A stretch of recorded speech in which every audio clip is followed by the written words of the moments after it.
Thank y'all so much for coming today. You're dismissed. I love you, Jordan. We'll talk later. Amy, I love you. We'll talk later. I knew nothing about it. It was all Jordan. Liar, liar. Yes. So, Judy, today we're just going to have a conversation, and I'm going to ask you some questions and just love to hear more about who Judy Flanagan is. And what, Jordan, really the video was beautiful to see Jay and to see you, to see that love between you, and what a beautiful family you have. Let's go ahead and get started with a few questions. Can you tell us a little bit about how you met Jay? Let's start there. Jay and I met in high school. I worked part-time at the Pizza Alley, which was a little pizza restaurant right next to the high school on South Main. And Jay and a friend of mine came over for lunch, to have lunch and play foosball. And I just thought he was so stinking hot. So I wrote on his ticket that I burned his pizza. And so he got it for free. And he was hooked after that.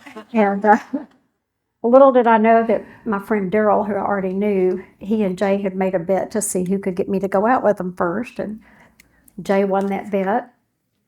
And pretty soon we were just the cutest couple ever.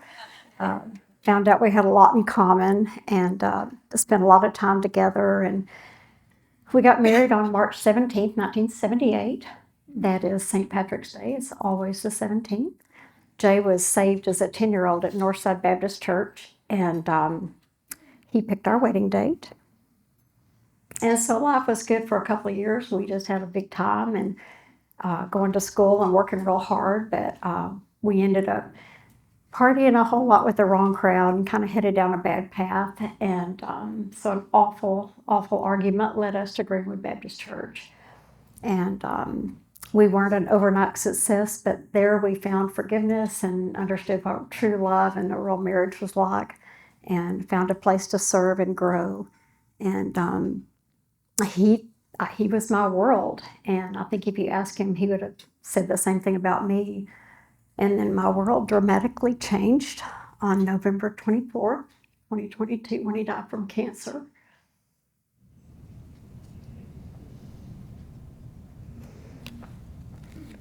I'm good. I'm good.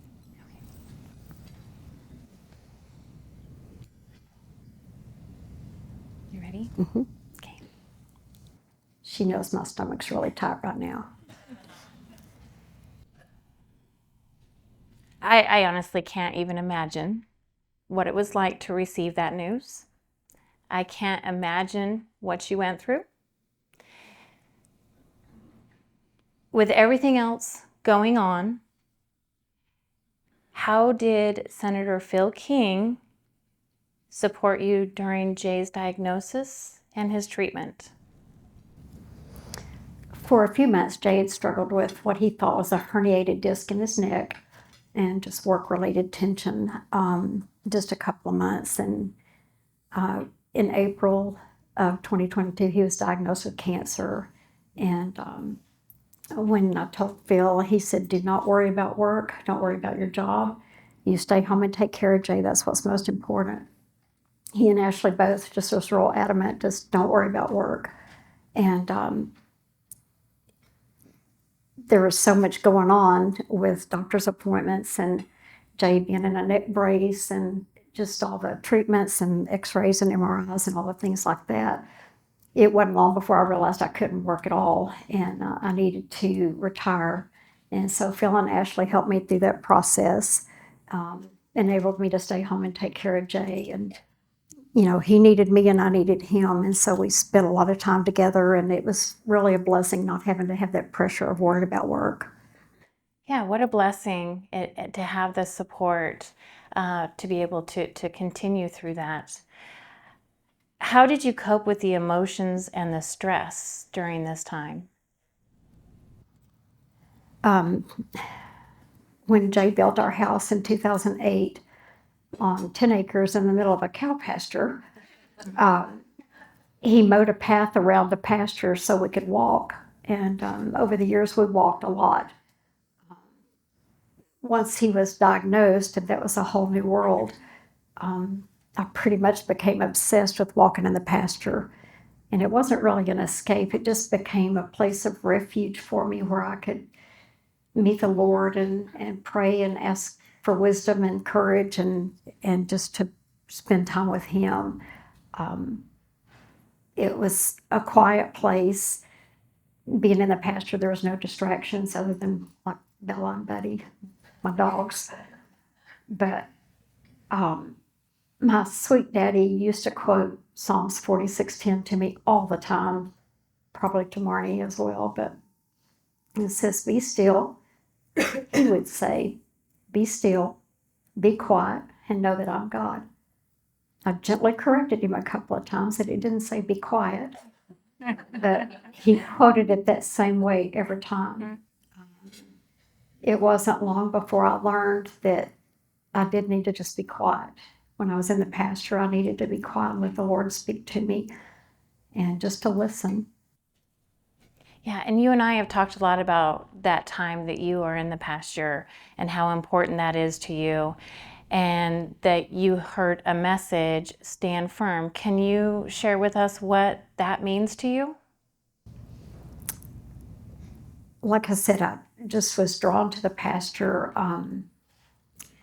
to just find that place of refuge. And it was late in or early October, and Jay had another MRI coming up on October 5th. And I was just heartbroken for what he was going through. And so fell to my knees in the pasture and just praying and crying out to the Lord. I know you can heal him. I know that. I don't doubt that at all. Please help. And I was just overwhelmed with grief over that situation.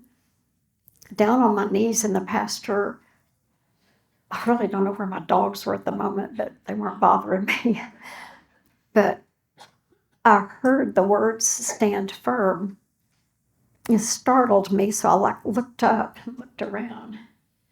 It was Jesus, because there was no one else around. And at that point, I couldn't talk. I couldn't see through my contacts. I couldn't move. But I kind of began to feel like I got myself collected and I had the strength enough to stand up. And I walked back home. And later that afternoon, I was reading in my Bible, and I just picked up where I had left off from that morning, and I read a scripture, 2 Chronicles 20:17. I'm going to read it to you. I truly tried to memorize it because that's what I teach my kids. "You will not have to fight this battle. Take up your positions, stand firm, and see the deliverance the Lord will give you, Judah and Jerusalem. Do not be afraid. Do not be discouraged. Go out to face them tomorrow, and the Lord will be with you." Those words, "stand firm," I didn't pick out that scripture. I know that was clearly the Lord. Like I said, it was just where I had left off earlier that morning, but it was a clear message to me. Yeah, absolutely. It had to be so difficult for you to watch someone you love suffer so much, especially with everything that Jay went through. I know that Jay made you promise something to him. Will you please share what that promise was? Although early on we knew what his diagnosis was, and he did have some improvement once treatment got started, and he was on some pain medicine and things like that. We had a lot of great times around the house, walking around the house, and when he felt good, we could walk out in the shop and venture out in the backyard and feed the fish and things like that. And for my birthday in July, he called one of his friends and was very specific on the instructions. He was supposed to get 4 yellow mimes and 2 bags of potting soil and a birthday card. I mean, the friend told me later how specific he was about that. And so he continued to love me and take care of me, even in the midst of what he was going through. But when we ended up in the hospital, the last hospital visit, the oncologist, who kind of became a good friend and would pray with us, and he insisted we hold hands when we prayed. But he told us that the cancer was not responding to the treatment anymore, that there wasn't really anything else they could do. And he said we needed to, think about hospice. And just after a couple of minutes, the room cleared. And if you knew Jay, you knew he was honestly blunt. He told me to come and sit on the bed with him. And he took my hands and made me look him right in the eye. And he told me that he would be okay. And then he made me promise that I would be okay. He made me promise that I would keep walking. And he made me promise that I would let people help me. It was hard for him to do that, I know. And it's the hardest promise I've ever made. And I want you to understand, for him to tell me to keep walking wasn't just because I needed steps on my phone app, although that's really important. He knew that's where I met the Lord. He knew that's what was important to me, was that relationship with Jesus, and that was the only thing that was going to get me through.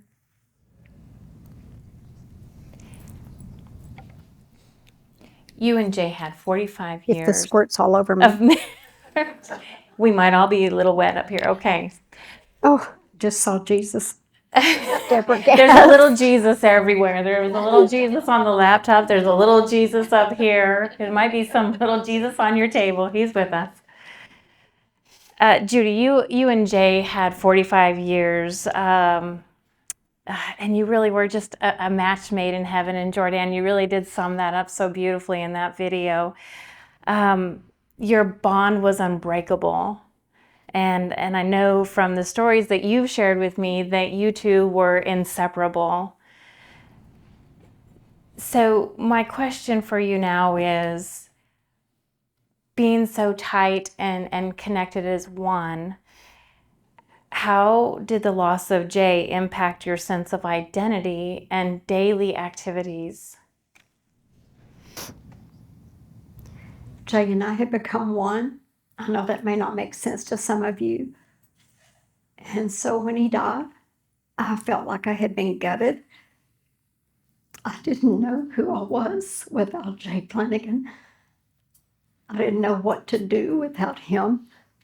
I just felt completely lost without him. And I struggled with everything. I struggled with going back into the work arena, the meetings or lunches, or even going to the grocery store. And I have a really precious family and so many good friends, but even that arena was hard for me. I just didn't want to do it. I didn't want to be a part of that because I just really did not know what to do. It was hard. It was hard. And he was just such a big part of my life that having him gone, it was a struggle to just find my purpose and find who I was. So let's talk about that struggle just a little bit. You are so strong, and that's how I perceive you.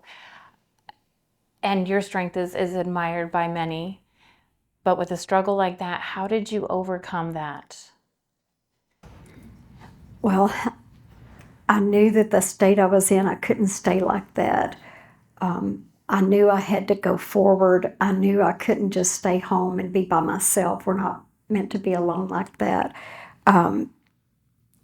But one of the things, I had tried to ease back a little bit into some things. And so there was an advertisement for a chamber luncheon, and I felt like I should go.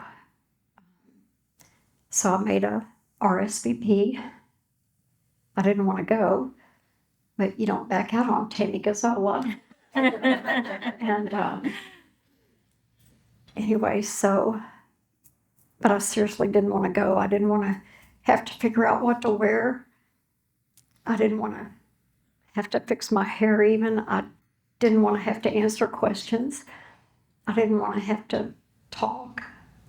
Grief does that to you. So I drove to the chamber luncheon, and when I got there, I'm sure none of you did this today, I purposely sat at a table of women that I did not know because I thought I could just slide in, listen, go home. But because of the spirit of the Weatherford Chamber, these women insisted on finding out all about me and my family, where I worked, did I have a business card, and what did I know about the chamber, and what did I know about the community, and how did I serve. So that plan didn't work very well. And they were really sweet ladies, and I just really enjoyed getting to know them, but I clearly did not want to be there. Kind of couldn't wait for it to be over. But the speaker that day, sorry, I just went blank on her first name, but she was precious, and she captivated my attention with her life story and her talk about courageous leadership. That was really interesting to me. And then she said it. Let's do a table exercise. Does anybody in here hate those as bad as me? I went, no, and I probably grunted out loud. I did not want to do that. She kept talking, and she said, the instructions were, which there was paper and pens on the table. I don't know why that wasn't a clue. She said, right across the top of the page, whatever you're struggling with or something you're having to make a decision about. And I absolutely immediately knew what it was. I was struggling over whether to go back to work or just leave that work world altogether and just get away from all that. It was a hard decision to make. Jay usually helped me make hard decisions, and I had to do this on my own. So I wrote that across the page reluctantly. And then as she kept talking, the Lord kind of quieted my rebellious spirit. He does that. And she said, draw a line down the middle and write down on one side. What are the things that you will lose if you walk away from that or you say no to that, whatever that thing that everybody wrote? And for me, it was evident immediately. Not all, but I would lose the majority of my connections, my relationships, the luncheons, the serving together, building Habitat for Humanity, Meals on Wheels, all those things that we're all involved in, all the joys of going to have lunch and doing favors for each other and having time to pray with each other, being involved in each other's lives. That was a big part of my life. And I knew if I totally said, I can't work, I'm done, just going to stay home, a lot of that would go away. And I knew that wasn't the right thing for me.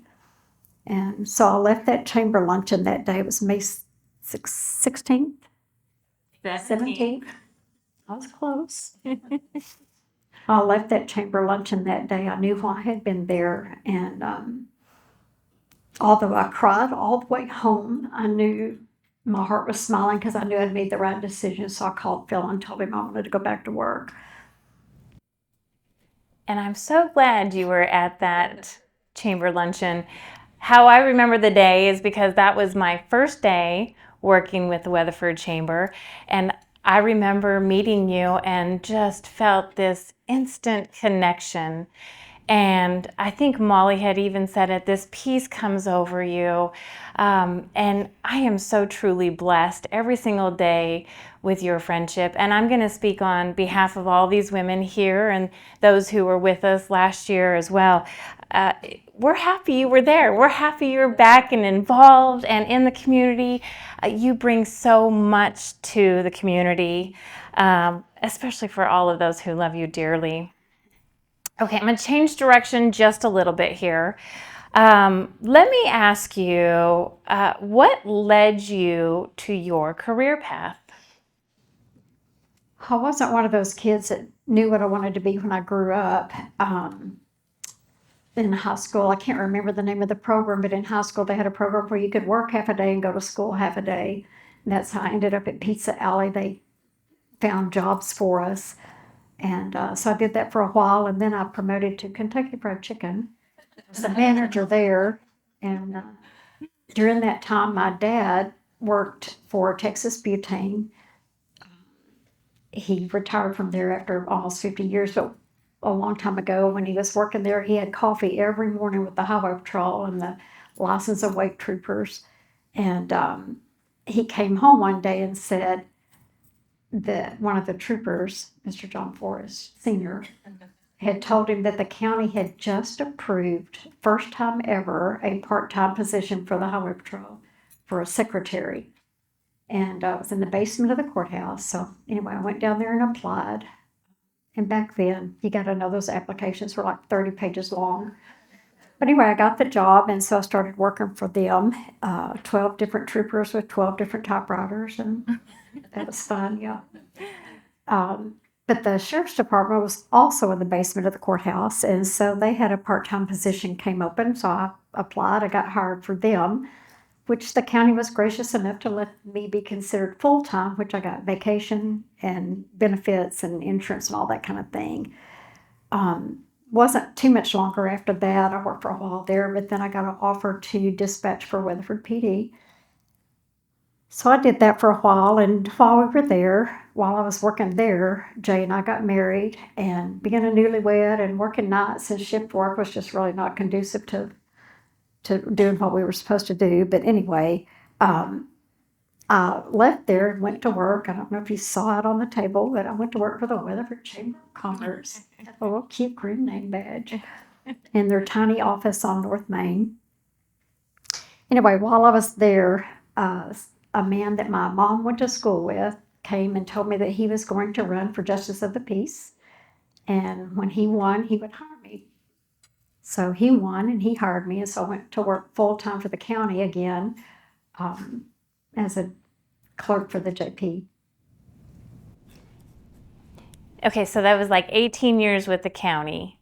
Were you anxious about leaving the county? Well, in 1990, I met a man named Phil King who came and told me, or he was running for the Justice of the Peace for the office I worked for. So he came during a candidate speaking one day and told me that when he won, he would hire me. So he won, he hired me. Or he didn't fire me, I guess is the better way to say it. And so I began to work for him. And in 1998, he got his law degree and opened his law practice. They built a new building, and it was a really cool thing that happened. I know there's a county table here, but I had tons of vacation and sick time built up because they never let you take off. And, so Phil told me he wanted to hire me as his legal assistant, but he didn't want me to leave a job that I'd had for 18 years and not like that kind of work. I'd always been on the other side of the attorneys, not the, anyway. So I used up all my vacation and sick time and learned a lot about the law office and kind of getting, both of us were learning together. And anyway, worked for him as his legal assistant for a long time. And then when he ran for state rep, I became his district director and now district director for him being a senator. So. And looking at your resume, you and Senator Phil King have known each other now for 34 years, going on 35. So I'm that old. I'm sure you have a lot that you could share with us about those years, but what would be, what would you say are some of the biggest challenges you have faced, and how have you conquered them? We all agree work can be hard. It can be a joy, but work's hard. That's why they call it work. But none of us would dream about going to work naked. Y'all were waiting on that part, right? Um, you told me they would know. So there was this one day that was like right when Phil first got elected as state rep. And anyway, at home when I was getting ready, I had a pair of high heels, like Gloria Gilbert, Angie Martin high heels. And they were so super cute that they were killers to wear. I mean, I could barely walk in them. But I looked on my calendar, like a real calendar back then, and there was nothing on my calendar. No lunches, no errands, nothing. And that rarely happens. And so I made an executive decision that I was going to wear those shoes to work. It was high, really high, super cute heels. Because I thought, well, I'll be at my desk all day. I can take them off. Nobody will even know. Anyway, when I got ready to leave the house, Jay even made a comment, baby, look good in that dress, but those are some high heels. I'm like, I know, but, I can take them off at work. So I was almost to my office when my phone rang. It was Phil. He said, Judy, I'm sorry to bother you, but I need a couple of favors. I'm like, sure. Well, I just pulled over because with him, I knew I needed to take notes. So I pulled over and he said, I really hate to ask you to do this, but I'm kind of in a jam. I need some favors, and I really do hate to ask you, but let me just email you the list with all the instructions. Like, okay. So my day included going to the CPA office, the insurance office, the pharmacy, the courthouse, back to my office a couple of times, to a couple of attorneys' offices, back to the courthouse, a few others in between, and then I had to drive to the storage building and get 2 4x8 campaign signs. Did I mention I was in high heels? And I drove a truck, and I had on a dress. And 4x8 campaign signs, Lila's nodding, they're 4 feet by 8 feet. So I'm coming down Fort Worth Highway over the overpass, the bottom. Yes, they blew out. So I'm in my dress and my high heels, my Angie Martin, Gloria Gilbert high heels. And traffic was bad back then, not really compared to today, but it was bad back then. And so I'm on the overpass in my heels that were so super cute but so high. And I finally wrinkle those signs and get them back in my truck, the bed of my truck, and went home. Well, I delivered those to the person that wanted the signs, and then I went home. You cannot imagine how frustrated and angry I was at the end of that day. Now, I have to say this. That was right when Phil was first elected to state rep. He was in Austin, in session. Terry, his wife, was with him. He was truly in a jam. He's trying to do all that and trying to maintain his law practice and keep up with everything. So don't be mad at him. He had no idea what stupid decision I made that morning. And the reason I'm telling you all that story is because just not very long after that, I was reading about spiritual armor. And it's in Ephesians 6 in the Bible. I've read it a ton of times before that. But this time I read it with a whole new perspective. And if you'll indulge me, if my mouth is not too dry to read, it says, finally, be strong in the Lord and in his mighty power. Put on the full armor of God so that you can take your stand against the devil's schemes. For our struggle is not against flesh and blood, but against the rulers, against the authorities, against the powers of this dark world, and against the spiritual forces of evil in the heavenly realms. Therefore, put on the full armor of God so that when the day of evil comes, you may be able to stand your ground, and after you have everything to stand. Stand firm then with the belt of truth buckled around your waist, with the breastplate of righteousness in place, and with your feet fitted with the readiness that comes from the gospel of peace. In addition to all this, take up the shield of faith, with which you can extinguish all the flaming arrows of the evil one. Take the helmet of salvation and the sword of the Spirit, which is the Word of God. That was really profound to me over 25 years ago, and even more so this last 2 years. As again, I read those words, stand firm. I'm sure I've read that before, but never really paid attention to it. But what was revealed to me is 25 years ago, when I left that morning, I was not dressed for work. I was not ready for the battle of that day. I never gave it a thought. I just thought they were cute shoes, and I thought it was going to be okay. And so it dawned on me that I'd gone to work, as my husband would say, buck naked. And I wasn't prepared. And it's interesting when it says, when the evil thing, when the battles come, not if, they're going to come. And I'm not saying that every day at work is a battle, but there are battles out there as we bust out into our day, whether it's to take care of our kids or parents or family, or to do service opportunities or whatever is on our agenda for that day. We just go out a lot of times, like me, in my own strength. I don't need anything. I can do this. And those are battles, and it's hard. And so what the Lord revealed to me was I needed to get dressed spiritually.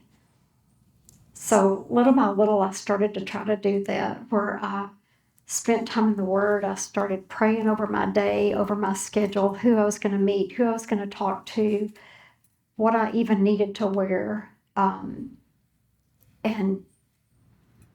I would try to do that before I looked at my calendar, before I looked at my phone, before I looked at the weather app, before I did anything. And that's hard to do. It was hard for me to sometimes make that choice to not pick up my phone, because we're just addicted to our phones pretty much. But the Lord showed me that He wanted to be first place in my life, and He wanted me to be ready to fight those battles. And so that was just huge to me, a huge lesson in being prepared. There was nothing wrong with my outfit, nothing wrong with those shoes. They were super cute. You would have liked them glow. But I wasn't prepared. I had not prayed over my day. And like I said, it wasn't my boss's fault. He had no idea what I wore. But I think just as an encouragement to all of you, because we all have different needs and different struggles and different things in our lives and in our world, just start out your day that way and be encouraged. Yeah, I think we can all use a little spiritual armor. That's an excellent piece of advice. Thank you for that. But let me ask you now, what is one piece of advice that you wish you would have received earlier in your career? Well, there's probably a whole list of things I could have, should have, but one thing that's been on my heart for a long time now is when Jay and I got married, I was going to school, going to work, and he was going to UTA. And I think probably my parents encouraged me to finish college. I was going to Weatherford College, but got caught up in being married and working full time, and it just became less and less important. My job never depended on me having a college degree. My boss was amazing and just open and honest, and told me over and over, I really prefer to just training myself. And that wasn't, he wanted me to get all the education I could get, but it wasn't going to make a difference on whether I kept my job. But I think looking back, I just didn't listen. Just when you get caught up in life and you don't really listen to what people are saying, sometimes with your parents especially. And I'm an adult now, I'm married, I'm 21. And so I think looking back, I think I would have wished that I had paid more attention to what they were saying. Yeah. Sometimes it's hard to hear. Yes. And I strongly believe that we're always learning and striving to listen better. That's really important to listen. And we develop those skills as we continue to mature in our lives. Thank you so much for sharing so much of yourself with us today. I know that wasn't easy. I love you for it.